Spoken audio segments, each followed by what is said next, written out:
Hi, welcome to the Whole Home Innovation Center. We recognize that right now you can't come see us on Paddock Road, so now we're going to bring the Innovation Center to you. And there's been a lot of talk about staying in home, as we've all been doing, and what are the things that you need to do to live your best life safe and healthy at home. Today we have our whole home health expert, Erin Grant, that's going to give us some tips on how to stay safe and healthy at home, and maybe if you have some compromised situations such as asthma.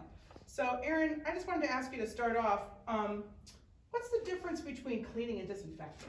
That's a great question. So the important thing to remember about the difference between cleaning and disinfecting is that cleaning is really meant to remove germs from a surface. So when we're washing our hands the way the CDC tells us to for 20 seconds, between the fingers, under the fingernails, that's removing germs from our hands and washing them down the drain. For that, you're using mostly soap and detergent, things like that. Disinfecting is actually using chemicals to kill germs on a surface that's already clean. So that's when you're starting to use some of the more strongly smelling, potentially harmful chemicals that we'd be using to disinfect a clean surface. So I know a coworker of ours, actually, we just talked about asthma the other day and the impacts on their home. So what would we tell someone that had a child with asthma in the home, or COPD, or any breathing disorder? There's more people in homes right now. You know, I know disinfectants sometimes can have harsh chemical smells. What other products could they use? So another great question. So again, coming back to the difference between cleaning and disinfecting, the majority of what we need to be doing in our homes is keeping the surfaces clean. We can do that with soap and detergent. Using regular old dishwashing detergent like this and regular old hand soap is a great way to clean any visibly dirty surface. If you need to get things like mold or stuff that's really grimy, you can use a mixture of vinegar and water. You can use that, you can mix that in a 1-to-1 ratio.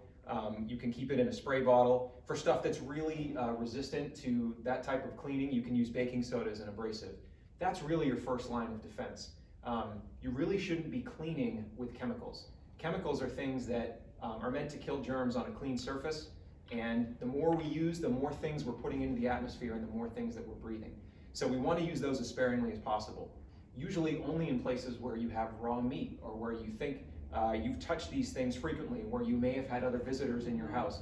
Those are really the only places you want to use disinfectant. For those things, you want to make sure you're following the label very closely. You want to make sure that you're spraying it onto a rag or a disposable paper towel and then wiping the surface rather than spraying it directly. You want to limit the amount of chemicals that you're putting into the air. If you follow those guidelines and you keep to the clean guidelines and then use disinfectant sparingly, that's the best way to limit the types of chemicals you're putting into your home, especially if you have breathing conditions like asthma or COPD.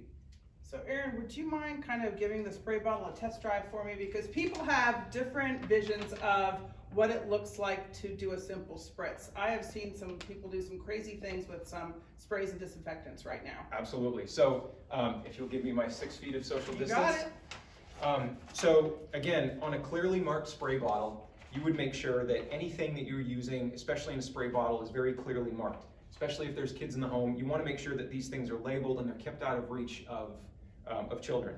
What I like to do is actually just spray a sponge directly or spray a piece of paper towel directly and then wipe the surface.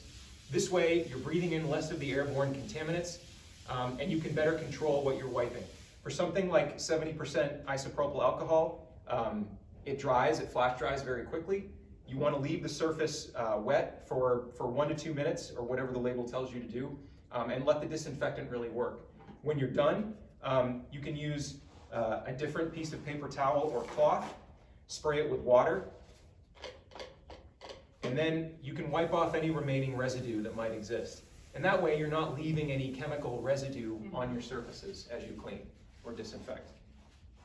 Okay, that's great. Is there anything else that you would recommend that people keep in mind when they're cleaning their home, or they have someone that has a compromised breathing? Is there any other suggestions you might have? Yeah, it's really important to keep any space you're cleaning or disinfecting ventilated. The best way to disperse any chemicals that do end up in your living space is to make sure that they can be dispersed. Open up a window if you can. Anytime you're cooking or cleaning, make sure you're running an exhaust fan if you have it. If you're in a moist area like a kitchen or bathroom, run the exhaust fan as often as you're using it. That way you're doing as much as you can to circulate and ventilate the air that you're breathing. Great. So if, just as a matter of reference, we talked about a couple things today that could help you live your best life at home, safe and healthy. Visit our website at wholehome.org, and there we'll have the tips that we talked about today. Thank you, and hope you join us next week at our next Whole Home Wednesday.